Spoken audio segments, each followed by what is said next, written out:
This is Hemant. And Jessica. And you're listening to the Friendly Atheist Podcast. Please go to patreon.com/friendlyatheistpodcast and give us your children's college funds. Mm-hmm. You know, we'll put it to good use. Yes. Hello. Hey, how are you? I'm good. It's very cold We are out. going to, we made a plan. We're going to get out of here in under an hour, and we're going to talk about a million things. Yeah, we have in a that lot time. of topics. Happy Valentine's Day, by the way. Yeah, right. Happy Valentine's Day. Candy Love or flowers is there. or Yay. wine. Oh, I forgot to pour us wine. Okay, go ahead. All right. Okay. Number one. Yeah. Oh, I love this so much. Jim Bakker, the televangelist. I swear he's been pushing this product on his show for like a year now. Okay. And if you go to his website to go get the product, it's just Silver Solution. That's like the name. Silver, like cleaning solution? Like it just says silver. It doesn't say much else, just silver. Okay. And the way he touts this on his show is he's like, this thing cures everything. It will cure all your venereal diseases. Is it the thing that turns people blue if you drink too much of it? I mean, I wouldn't be surprised. You keep talking. I'm going to do some quick research. You look up your Silver Solution And stuff. turns So blue. for a while, he's been saying this gets rid of your venereal diseases, which is hilarious because the type of people who watch his show are, I that guy wonder died. what they're doing. Jim Bakker did not die. Jim No, Bakker I'm can't sorry. die. So years ago, there was a guy who came forward. His name was Paul Carrison, and he had been drinking silver compound for more than 10 years, and it slowly turned him blue. Like he's a blue person. Well, like, there you go. Whoa, that guy's blue. yeah, I think I saw him on Oprah. Yikes. Yeah. So Jim Bakker wants you to drink this and turn blue. But there's another reason to drink this, according to Bakker. Colloidal silver is what he was drinking. Colloidal? I have no idea what type Bakker's is, but it apparently cures coronavirus. Oh, That's good. the new claim. He invited this lady on his show. And it's an antiviral, right? It's not just a thing of crap? I think it's both. I think it's an antiviral thing of crap. And he invited this woman, Dr. Cheryl Selman, who is actually not a real doctor because I looked that doctor up. in scare quotes. Yeah. And basically, she said this thing is a cure for coronavirus. Mm-hmm. She said, he said, wait, this cures what now? Well, let's say it hasn't been tested on this strain of the coronavirus, but it's been tested on other strains of the coronavirus and has been able to eliminate it within 12 hours. Totally eliminates it. 12 hours? 12. And mind you, she's not talking because coronavirus is like a family of viruses. It's not the one in China. Right. But Who did she cure? nobody. She's not a doctor. Oh. But then the next day, Bakker goes back on his show because they filmed several in one sitting. So she's still on the show for the next day. And now Bakker goes on, and Selman, this quote unquote doctor, goes on to say that you all need to buy silver because it has been proven by the government that it has the ability to kill every pathogen it has ever been tested on, including SARS and HIV. Ooh, SARS is a fun throwback disease. Yeah. HIV. It just cures it.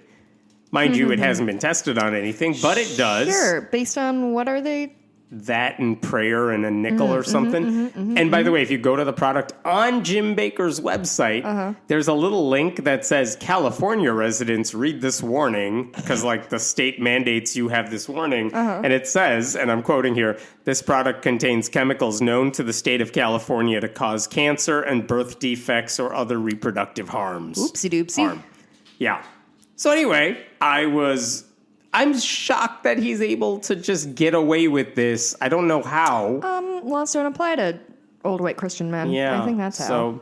So, wow. Yeah, just so you know, if you have SARS and HIV and coronavirus, there's a one-stop shop for you. Just drink the silver liquid gold. If you have all three of those diseases, please, I implore you, go see a doctor. And not the one that appears on his show. Yeah, a doctor, not with quotes around doctor. Yes. Okay, different story, but same type of scamming going on. And this thing cracked me up this week. Okay, here's the story as I understood it. Yes. In 2015, there's a group of Christians in Dalton, Georgia. They meet inside of a theater, which, okay, a lot of newer churches that can't afford their own building, they meet in random places, public schools, they rent them out, whatever. That's not weird. So they meet in this theater. And in 2015, the couple of Christians that aren't necessarily the pastors, but they are prominent members of this group, they say the prayer room in the theater is dripping with oil. Ew. Okay, weird, but all right. And then a year later, they said that same oil was coming out of a Bible that was owned by one of the church members, Jerry Pierce. What? So, like, if I can make sense of this, he opens up his Bible and the page is oily. But not the whole book, just like that page. It's like God was sending a message to these people. Oh God, what was on that page? He didn't say? It didn't say. It wasn't like the page was the thing. It's more like the Bible oil is coming through. Sometimes they've had paintings of like Mary or Jesus, and like you see tears coming down their eyes, and they say this is holy oil because where else would it have come from, right? But in this case, they're like, yep, it just magically appeared in the book. And then the oil kept coming. Like, the whole book is soaked in oil. Are they blue like a McDonald's when there's a leak in their fry machine? I was wondering. The theater, as far as I can tell, had no issues. Okay. So, like, where was the oil coming from is a good question. Now, you might wonder, is this magical oil, like healing oil? They said no, it's not. What does it look like? Is it like lamp oil? Is it like olive oil? Oh, imagine you take a Bible and dump it in a vat of, like, Fazoli's garlic shit. That's fucking gross. Yeah. So they had to contain the Bible inside of a tub to contain the oil that was dripping out of this book. Wait, that tub was the oil that came from the book? That's what they said. So they're like, yep, there's so much oil, we can't contain it all. So it's just, they're thinking it's just generating this oil. This Bible's generating oil, even though that's not how books work. No. So anyway, the Chattanooga Times Free Press did a story about this church and how, like, Dalton, Georgia is the place to be. Human interest story. Yeah, people are coming there to see the holy oil thing. And the church, I was actually surprised by this. They started giving away the oil. Not selling it. Not selling it. They started giving it away, but they were saying this is a sign from God. I mean, do with it what you will. We're talking 400 gallons of oil, according to them. 400 gallons? And one of the other organizers, Johnny Taylor, was saying this book is serving as a way to bring people to the Christian faith because it's a miracle what's going on here. So, this is the story that appears That's the thing, in the it's paper. Like when quote-unquote miracles happen, they're so fucking lame and / or gross. Yes. It's just a totally, I mean, at least go ahead and say it's magical oil, but it's not. They gave away 350,000 free vials of oil. That's a lot. Like how big are it doesn't matter. It must be small enough, but small enough where you could bottle it up and say, here's a little bit for you to take home, so you can do nothing with it. I don't know what you're going to do. Put it in your... This is literally making my tummy hurt. Yes. Like, just, so here's the best part. Oil. This is why this is in the news this week. So it turns out that story went up sometime last year, like last November. So it's been a couple of months. The day after that story ran, someone contacts the reporter who wrote it. His name is Wyatt Massey. And they're like, you know what's interesting about this? This Pierce guy, the Christian who said this Bible has oil, we own a Tractor Supply store, and this guy keeps stopping into our store asking for, like, tubs of mineral oil. And so... in December, the reporters... But that can't be connected, of course right? Not. That's just a coincidence. In December, basically, I'm... At least buy that shit on Amazon, dude. Like, there's a paper trail. You can't go to a dude you know. I'm going to fill in the blanks here. Like the reporter says, here's a picture of the preacher guy. Is this the same guy? And the tractor people are like, yeah, we know him. He stops by and keeps asking for all this oil. Like... and so the newspaper went a step further. They said, give us some of your mineral oil from the tractor place. Oh, hey, we'll take a free vial of the biblical oil, too. Sure. They sent it off to have it analyzed. And here's what they said this week in the paper. I got to read this. This is glorious. The Times Free Press then paid for a series of chemical analyses by a local university comparing the oils. The tests found Pierce's oil, the biblical one, is petroleum derived. And the results, quote, strongly suggest that the oil sample is mineral oil. Blah, blah, blah. The second test, comparing the chemical composition of the biblical oil to the tractor oil, found a nearly exact match. What? So, by the way, one of the reasons... That's two miracles, one of the reasons I love the story is because a lot of times you will see local papers and like news outlets saying, oh, look at this miracle that's happening in the church. Isn't that interesting? Human interest story, like you said. Sure. And then we never hear about it again. And it's like, you didn't do the follow-up. Yeah, Come on. I do love that a lot. This guy did the follow-up. And so basically, the reporter now goes back to the church guys, and he's like, it's the same oil. That's so good. And what do? Pierce said the managers at Tractor Supply are lying. He and Taylor repeated, they do not have to defend their work.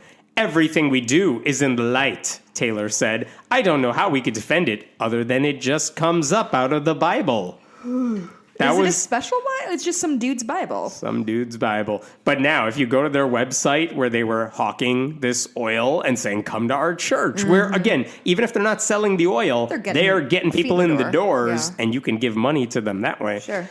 But on their website now, it says, the Bible has not produced any oil since January 10th of this year. Aww. The flow has paused before, even for a week or so, and is not always consistent. But at this point, it's been almost a month and has not restarted. So after today, February 4th, 2020, we will not be able to distribute oil. Aww. If the oil resumes its flow, we will resume distribution, which is a weird way to say we were all lying to you and we're frauds and all of that. Wow. What, like, okay, so even By the way, they had their last service in Dalton this week. The church is closing up shop. Oh, no. I know. R.I.P. So sad. It's funny because, like, when you're thinking about, if you're going to stage this quote-unquote miracle, you come up with oil coming out of a Bible. Like, of all the shit you can sort of... Man. Like, if we're all just playing Calvin ball and making up Rules whatever don't we apply. want... Yep.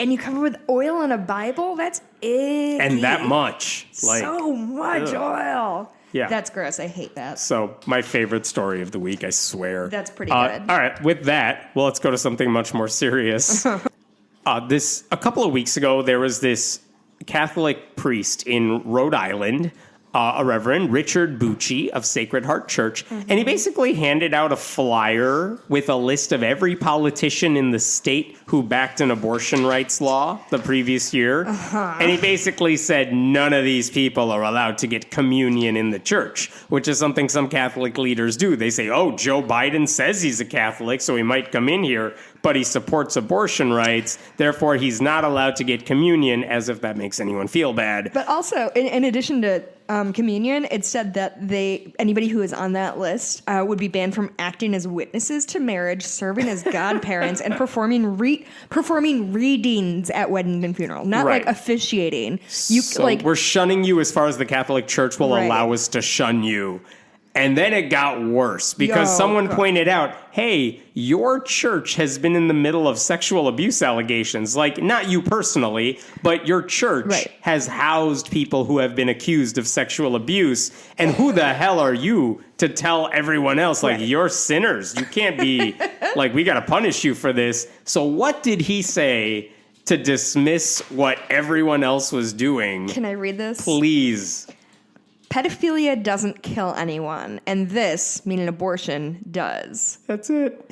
He claimed that more children have been killed by abortion than have been abused, which is such a loaded statement. Yeah. Like, there's so much going on there. There is. And part of it is pedophilia doesn't kill anyone. That's literally not true. I mean, putting aside the whole, you're comparing the death of anybody to the, like, a miscarriage or a fetus dying or whatever you want to call it. Like, forget that for a second. Pedophilia doesn't kill anyone. This guy has no idea the trauma that pedophilia inflicts and what it has led some people to do. Yeah, there's because it's destroyed lives. People have taken their own lives as a result of the trauma they had to deal with. Yeah, State Representative Carol Hagan McEntee, who's a Democrat, sorry if I butchered all of that name, quote, when he says that pedophilia doesn't kill people, well, he clearly doesn't understand. He should have come to the State House and listened to the testimonies because there are a lot of victims who are no longer with us. The injured voices that I've heard, they've stolen their childhoods. They've practically destroyed their lives. And the ones we hear from are the lucky ones because they're the ones who are still alive. They didn't die of an overdose or suicide. You know, there's plenty of those who never made it long enough to come forward, right? Which is heavy and accurate. And as with so many pro-life people, this guy doesn't care because they don't care about the living. They only care about things that aren't alive or aren't alive yet or whatever. So they went back to this guy after his stupid comment started going across the internets. And he didn't apologize. Of course he didn't apologize. No. Here's what he said in response. He said his words were taken out of context. They were not. You just heard the context. When people say that, how do they think? Tell me what the proper context is. Unless the context was only a monster would say pedophilia doesn't kill anybody and this does. I'm not sure what the context would be. Yeah, here's what he said now. It was imperfectly said, as if it was just short of perfect. It was imperfectly said. So fucking close to that elusive perfect phone call that Trump has all the time. He said, I should have said, in general, the child that's molested does not die physically. And I should have said, but some have. Unquote. Like, you're not helping. Ooh, how did that make it worse? Dude, I know. That's rough. He's still saying, like, look, I should have included a caveat when I said I care more about fetuses than the lives of trauma victims. Yeah, that's rough. State Representative Julie Casimiro also had, like, a really dope quote. Quote, the Catholic Church needs to look at themselves and ask why they are closing churches and losing worshipers. Could it be because Father Bucci's most recent statement was that no one has ever died from pedophilia? Father Bucci and the diocese need to look from within. They need to get their own house in order.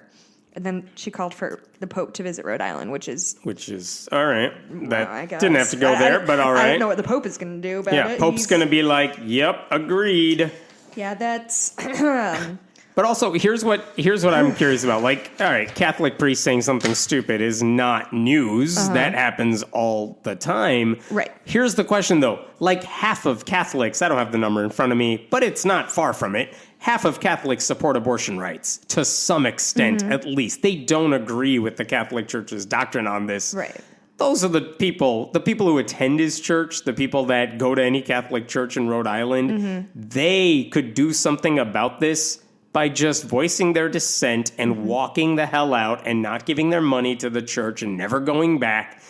It's asking a lot of anyone doing that because we're basically saying change your whole life structure there. But that would be a way to push back and say this is unacceptable. Because us saying this guy's an asshat does nothing. But them saying, you know what, I'm not supporting an organization that treats sexual abuse victims and dismisses them because you're exalting a fetus somehow and worshiping that thing. It's all bad. It's all false equivalences. It's all garbage.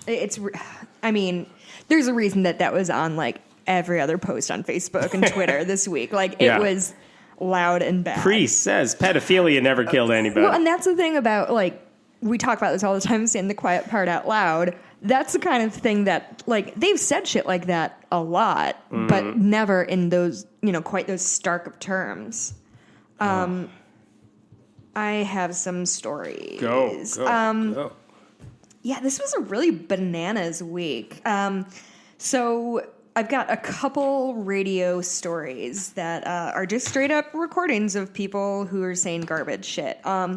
So there's a radio program called The Awakening, starring right-wing pastor E.W. Jackson, who sounds like a cartoon character. He ran for lieutenant governor of Virginia. He's not a nobody. In 2013, yeah. And also unsuccessfully ran for a seat in the U.S. Senate in 2018. That was hilarious, by the way. I don't remember him at all. Only because he lost. It was hilarious to watch this guy try to be like, yep, I'm the best the Republicans can do. It's like, dude, have you listened to yourself at all? Ugh. So he said on his show earlier this week that the left hates President Trump because they hate masculinity, and the president is, quote, just too much of a man for them. I think the president, frankly, is just too much of a man for them. They don't like manhood. I think that's part of the problem, too. The radical feminists, the homosexuals, the transgenders, whatever bizarre idea they have who are supposed to be, they're not putting up with men who stand tall, who stand up straight and say, look, this is who I am, this is what I believe. You can like it or you can lump it. But there it is, which really sounds like a thing that Donald Trump would say is like it or lump it. The left doesn't like manhood. This is maybe the best quote. Obama was effete, which I've never heard. E-F-F? Effete, yeah. I've never heard that before. I'm pronouncing it wrong, of course. Is it just feminine? Yeah. Yeah. Obama was light in the loafers. You all remember seeing that time he was exercising. God damn it. Effete. We're stupid. Effete? I can't believe this guy knows a word we don't. That's extremely embarrassing. Yes. Of course, it's an insulting. You should apologize to him right now. Well, it is a word I would probably never use because it's usually used. It's probably meaning feminine and a derogatory word, Yeah, which actually doesn't come up in my life a lot. He's trying to emasculate Obama. Yeah. God, this guy is straight out of the 1930s. Did you see who's exercising? He looked like olive oil trying to lift a half-pound weight. I'm serious. It was a bizarre thing to watch. I don't know why he allowed it to be filmed. It did not put him in a manly light. I think he also said Obama was light in the loafers. I said that you just were looking up that word. I was. So wink, wink, nudge, nudge. Wink, wink, wink, wink, wink, wink, both eyes. Imagine how weak you have to be to look at Donald Trump and say, yes, that's a real man. Somebody who puts pancake makeup on, but not quite to his hairline. Yes. Woof. Another radio show. This is just a quick quote from Presidential Medal of Freedom winner Rush Limbaugh. Rosa Parks and that guy. There you go. Oh my God. Nothing means anything anymore. So this is from the February 11th episode of the Rush Limbaugh show. Quote, so I saw a political ad where Mayor Pete Buttigieg going on and on and on and on and on and on about how parents in America are struggling to explain President Trump to their children. And then I happen to see this. No way you're shaking the natural conclusion. So he says Trump... He rambled. He was talking to somebody else. So he says Trump causes problems for parents. What about that? If you're not watching on the Ditto Cam, what it is a picture of Mayor Pete kissing his husband, which he does frequently. So Mayor Pete said Trump causes problems for parents because they got to explain to their kids all of the stuff that Trump is doing. Yeah.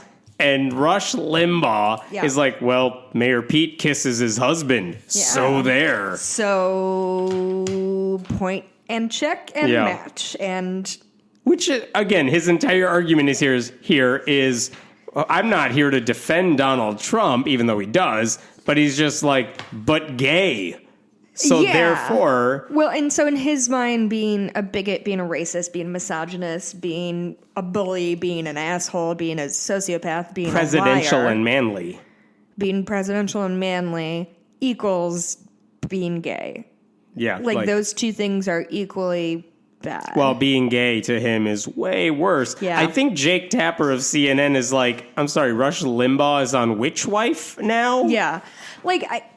I can't. I mean, what else can we say? All these men are serial cheaters in multiple marriages, but a monogamous gay couple is somehow what fucking bastards. I forgot who said it. Someone was you don't have to celebrate Rush Limbaugh getting whatever cancer it is that he has, but you kind of feel bad for the cancer. It got a Rush Limbaugh. I saw that Ruth Bader beat cancer so hard that I had to go infect Rush Limbaugh. Yay. Do you have an opinion about celebrating somebody's demise. So it happens off. I mean, I've been blogging long enough that it happens often enough to prominent people. And so there is always a question of like, how do you talk about that? So like Billy Graham died last year, 2 years ago, something like that, recently. Time has no meaning. And of course, Billy Graham is someone who, I don't care that he spread Christianity, like whatever. He wasn't as bad as his son is now.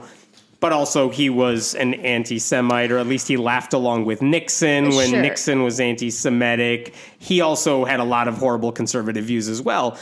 I think there's a difference between saying, okay, this guy is dead. Let's remember the stuff he used his life to do, which is factual. And I don't think it's wrong to say, or like Kobe Bryant. Kobe Bryant dies and people bring up, oh, well, he was accused of sexual abuse. But those are people who are like a mixed bag of a person. What about somebody like Fred Phelps, who was like all in all an evil son of a bitch? Like, is it immoral to gloat? Yeah. I go back and forth because someone like this guy, someone's suffering because he's gone, and not all those people are as bad as he was. But also a lot of suffering is alleviated by his death. That's right. And so I know that I've tried to be less gloaty if someone who is like a Fred Phelps dies, but very much saying, look, here's what he did with his life. It was this horrible mix of mostly awful. Yeah. Because Fred Phelps actually had moments where he was kind of awesome. Really? Way before he became a bigot. He was like fighting for civil rights before he became anti-gay. But it's remembering like, look, this is what he used his life to do. He hurt people. Yeah. Don't be like that. Right. If you have a choice, you could fix it right now. I try to make that the point instead of, he gone now. But I also think there's a difference. I feel like people have an instinct to deify people as soon as they die, as if their death somehow absolves them of anything bad they didn't. Like the way I don't get that you can't say anything bad about them. They just died. You got to wait a little while. The Kobe Bryant thing was kind of tough to sort of see that interaction because, like, I can't remember if we've talked about it on the podcast yet, but, like, I have had long conversations with friends who are victims of sexual assault, and we are all sort of coping with how as soon as this man who raped a woman violently, but also did positive things in his community, and like, how do we allow those two things to exist in the same person? And it's hard. I mean, it takes a lot of non-black and white thinking, which is really difficult. Like, I think people's instinct is you're a good guy or a bad guy. The reality is most of us are not. And, you know, did Kobe Bryant do good things for his community? What did he promote young women to play basketball? Was he a good dad? Yeah, all of those things can be true. But he also raped somebody. And it's not one or the other. We have to allow people to be both monsters in their own right. And I don't think it's wrong to bring up the good or the bad, depending on who it is. Especially when his victim is still out there living her life. God, you know what? I haven't even told you this. A friend of mine and Mikey's, she is from Colorado originally, knows Kobe Bryant's victim. Like, she was in that community when that happened, and it ruined that girl's life. So she's still out there living with the consequences of what happened, and it cannot feel great to see this man who assaulted her be deified. It has to fucking suck. And like, I think people need to be better about having complicated feelings about people. Yeah, I definitely don't get the you can only say nice things when someone dies. Like, well, no, you got to have the nuance. Right. Like, you don't have to just ignore the good stuff, but there's a brand new podcast. I've listened to the first episode. It's called Fanty. So it's like you're a fan, but you're also anti that person. And it's two queer black men dealing with. So the first episode is about Kevin Hart. And they're like, okay, so we're trying to, like, this is a man from our community, you know, from the African American community who's doing good and like is getting his and making money. But he's also like really homophobic and it's just them processing that. Okay. And it's, interesting. I'd recommend it because I think it's something we need to be better about doing, especially like this sort of stan culture. That's why we have so much trouble with Bernie, is that people don't allow criticism to be laid upon him, and whether or not it's fair criticism, like to be a politician, to be a presidential candidate, we're going to have to criticize him. That's how we figure out who's the best for whatever. Right. And as soon as somebody says, well, he doesn't have a great track record on X, people lose their fucking mind. And like, he's a politician. He's not your friend. He's not like your cool uncle. And when you've been in politics as long as he has, there are going to be history. Anyway, wow. It's the case for everybody. That got off track. Can I talk about Republicans not understanding human women? Oh, yes. The human women. Go on. So in Tennessee, it has this thing every year at the end of July. There's a 3-day weekend where there's certain goods that can be purchased tax-free. Mm-hmm. So this can be anything from clothes to computers, and it's sort of meant to give a little assistance to families getting ready for the upcoming school year. Yeah, just a sales tax holiday. Yeah. Is that a common thing? That's definitely not an Illinois I don't think thing. we have that. Yeah, I'd never heard of that, except for like duty-free shit in the airport. Right. Anyway, so there's a proposal this year. So they're figuring out what we're allowed to use, put into this. There's a proposal this year to include menstrual products in the event. So that you wouldn't have to pay taxes if you're buying those. Exactly. Okay. And so according to the numbers that they used, women, people who have periods spend about $120 a year on menstrual products, and there's a 7% state tax.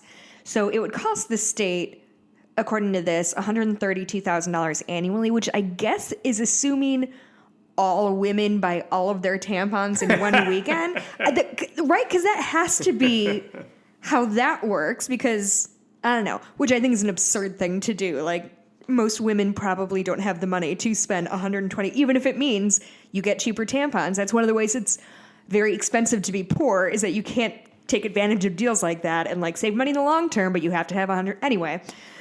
I'm just trying to think. The closest analog I got for that is like diapers. And I'm like, I don't buy a year's worth of diapers right now. It's like, I got a box. Where would you put them? Right.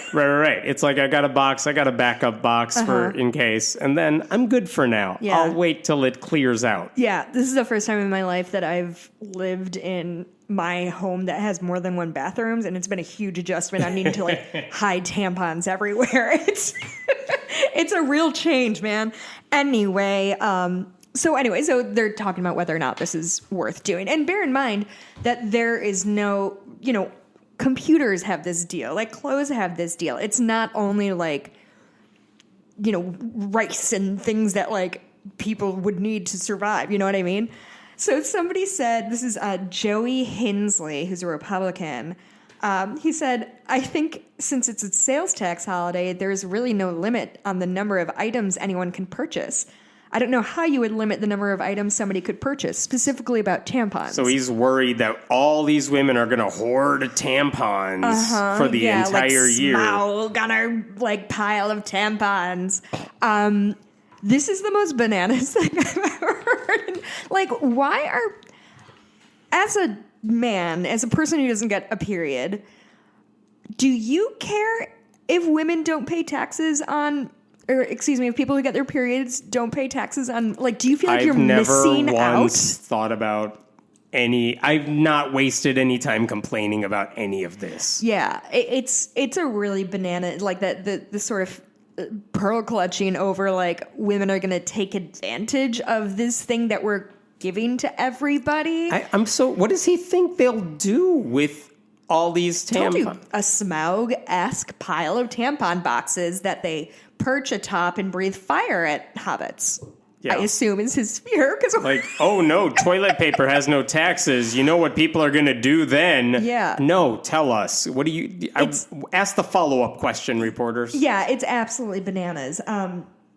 And according to obstetrics and gynecology, more than 1 in 5 women report they can't afford to buy menstrual products every month. Excuse me, this tax holiday would be helpful for some people. And I'm sorry, men who have never been in a high school and got their period and did the thing where you wrap up that single ply toilet paper around the crotch of your underwear so you don't bleed everywhere. They don't get to talk about menstrual products, because unless you've dealt with that, you don't get how important it is to just be able to find a tampon somewhere. And granted, sometimes people I've talked to more strangers in bathrooms getting tampons than really anybody ever should.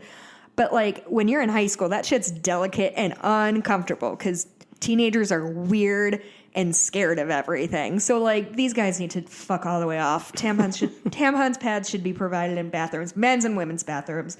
That's what I say. I'm running for president in 2020. Free tampons for everybody. You also will be. You're creating opposition research for yourself every week. I know. That's why I could never run for office. They would just play this and they'd be like, oh no. Oh, absolutely not. We may have talked about this last year, but I wanted to bring this up. Gallup, every 4 years, they do this poll during a presidential election year. Mm-hmm. They're like, would you vote for someone in your party if that person were a blank? So someone you generally agree with if that person were a blank. Atheists are no longer the least liked. As a couple years ago, it's not like a new development.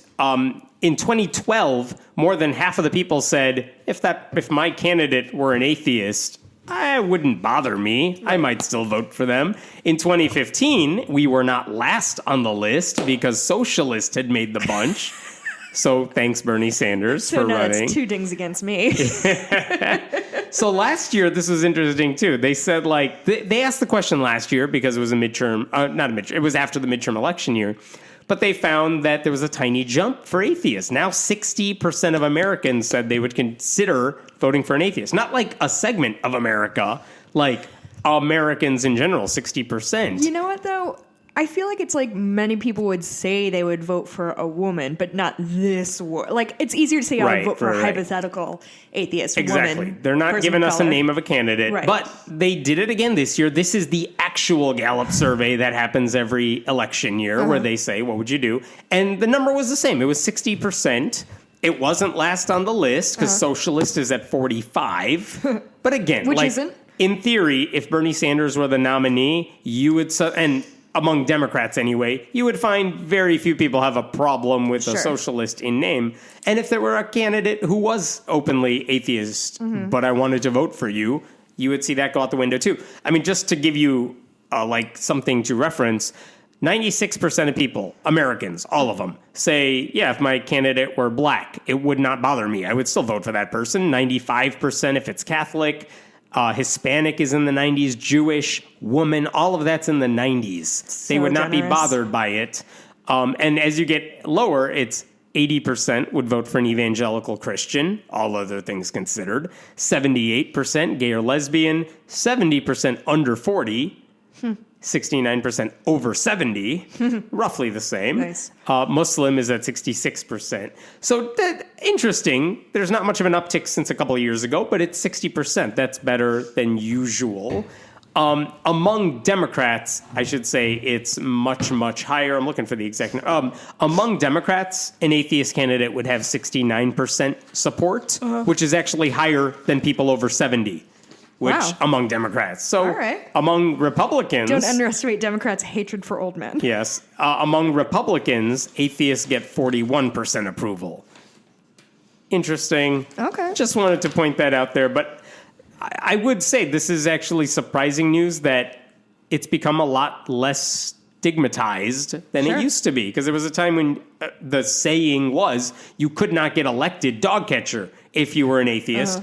And now 60% of Americans are like, no, if my candidate for my party happened to be an atheist, it wouldn't bother me. Yeah. I would still vote for that person. I think we can't underestimate how quickly atheists have risen in being acceptable. Same thing with, like, LGBTQ people. Obviously, trans people are still dealing with their own mess. But compared to, say, even 5 years ago, 10 years ago, it's a different ballgame. And to be clear, they're not saying, like, you're going to vote for someone because they're an atheist. If Trump said, I'm an atheist, I don't want to vote for him. He's still an ass. Right. But if the candidate for my party that I like was an atheist, would it be a deal breaker? No, it would not, is kind of where this is going. So that's interesting news. All right, switching gears for a second. This week, Reuters came out with a report that was very surprising. And here's the gist of where they're coming from.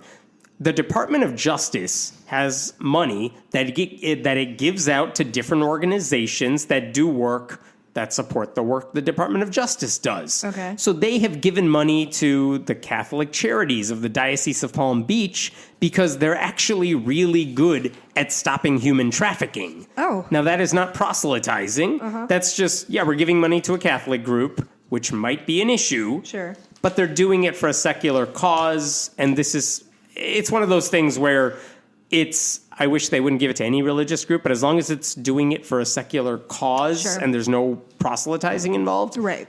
whatever, I have bigger fish to fry, right? So, okay, they gave it to the Catholic Charities for a while, and that was good because they were doing the good work.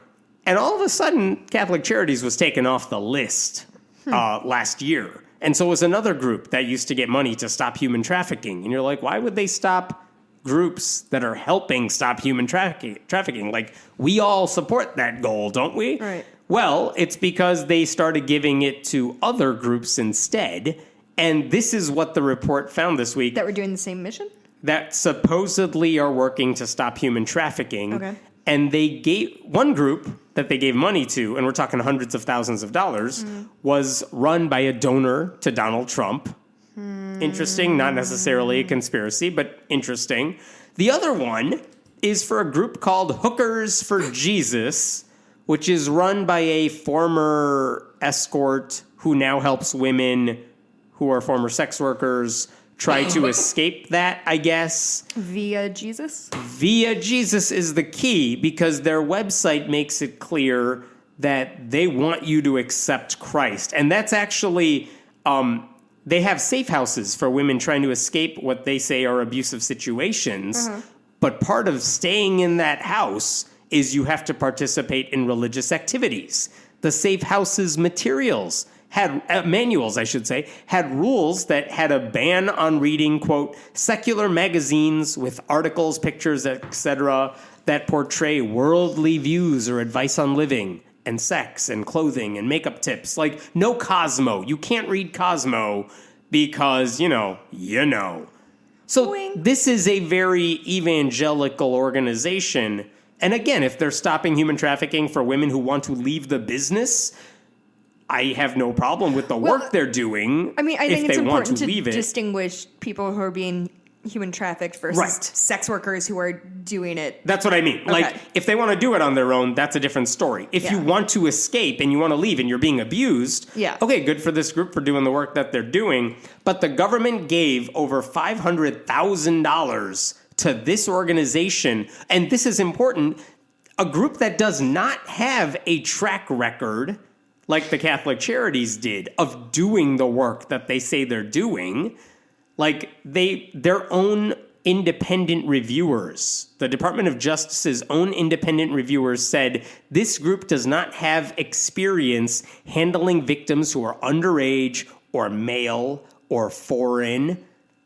They don't have that. I mean, if they're coming from another country. No, I know. I just right? feel like a lot of victims of human trafficking Yes. are not necessarily American. Again, there are groups that work with sex trafficking victims of all kinds, Sure. and they know how to do it. The Department of Justice is giving $500,000 plus to this group that only helps women, really, and only does it under the threat that you have to accept Jesus if you want our help. Yeah, that's it's not- just Republicans giving money to right-wing Christian groups Right. instead of deserving groups that help everybody. Even That's the other story. Christian groups that are actually, Yes, that exactly. sucks. I hate $530,190 to Hookers for Jesus. that is an upsetting name. I'm going to be honest with you about that. I know the name gets attention. Yeah. I don't even care about the name. I know, But it's- it's the point that they are proselytizing No. as a None of it's trade-off. good. Nothing is, good in this situation.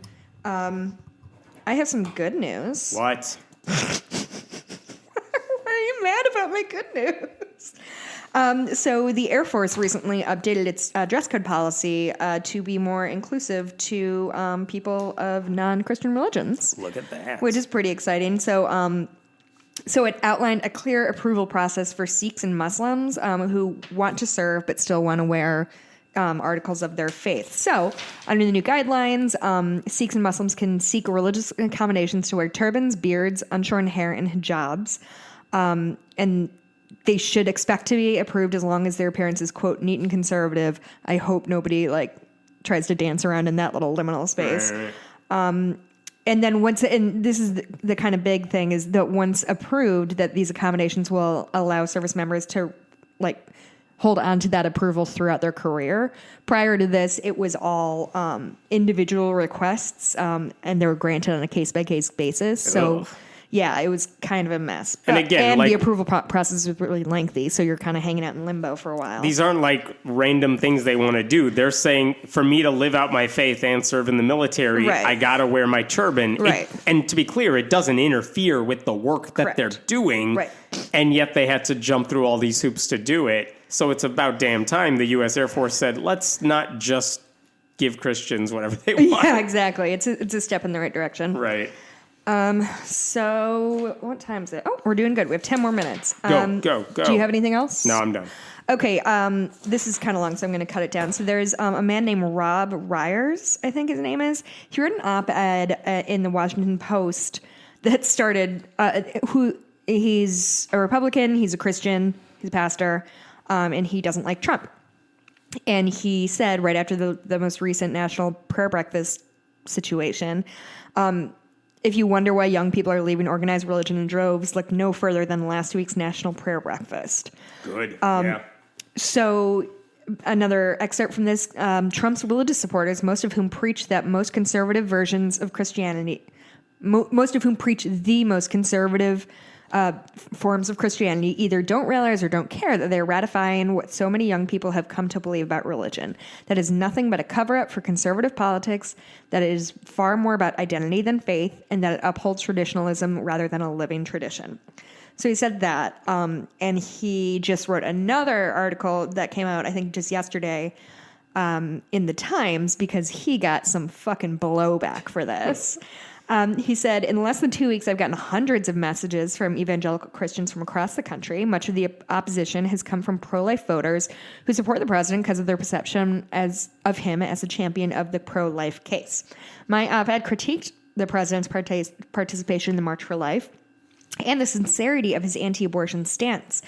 I personally believe that the president is cynically using pro-life voters for his own electoral purposes and doesn't actually care about protecting innocent life at all, which, like, huge eye roll at innocent life. No kidding. But, yeah.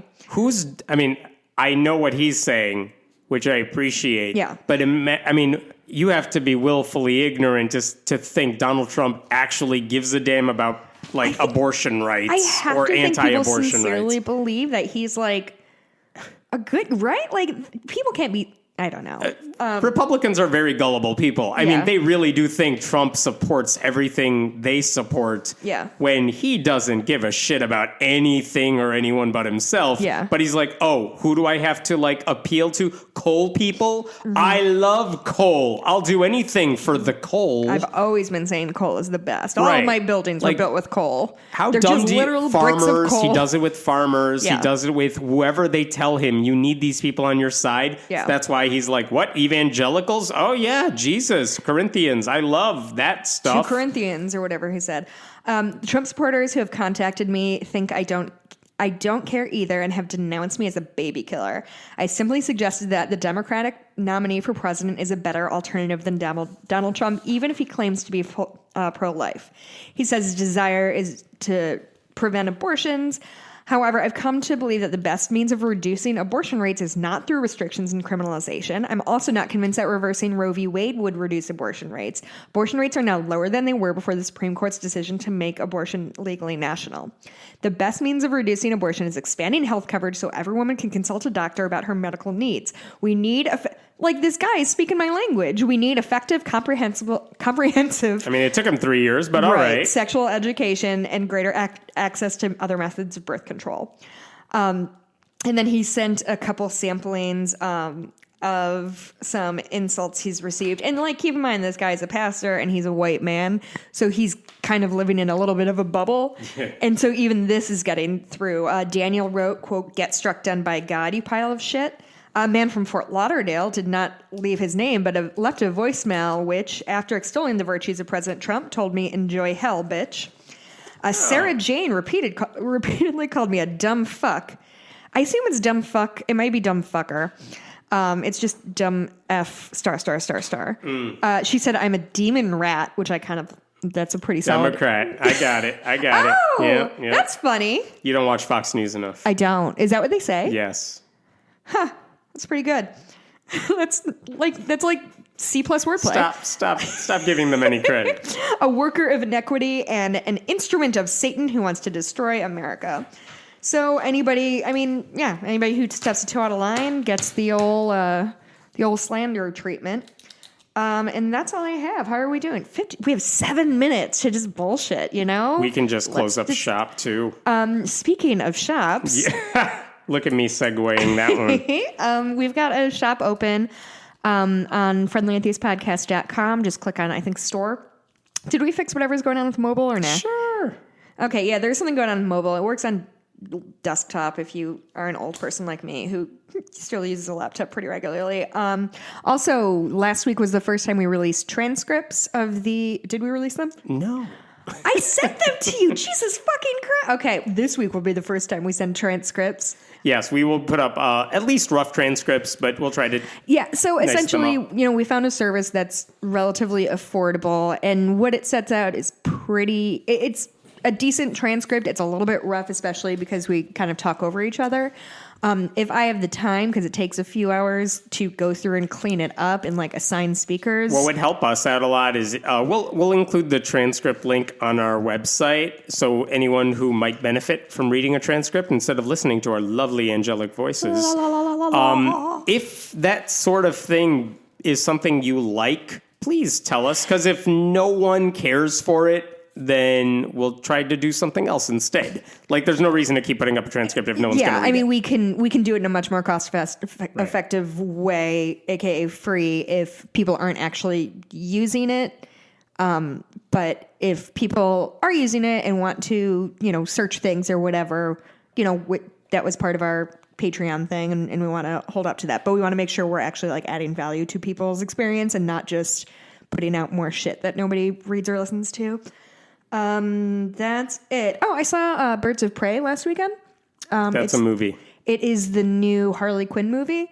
It is extremely fun and good. It's obviously gotten terrible reviews, even though I think it was the #1 movie at the box office last week and has been regarded as a flop because human women are in it, I guess. It's if you like kind of fun, gory, comic booky fighty movie, it's very comic booky in a way that's a little more fun than DC movies tend to be. Does that mean anything to you? Nothing. The fight whatsoever. choreography is super fun and dope. It's a very enjoyable movie. I liked it a lot. It's what I look for in that kind of the Superman Batman movies are just too dark and too heavy and too fucking boring for me. But this was fun and bright and good times, great oldies. Where can I find you on Twitter? I am at Hemen Meta. You can follow me at Blueberry, BLUEBURIE. It's like if you said the word blueberry, but with a weird British accent. Once again, my friend called me that when I was 16, and here we are. Go to friendlyatheist.com, friendlyatheistpodcast.com to check out our store. Email us at friendlyatheistpodcast@gmail.com, and we will see you next week. Bye.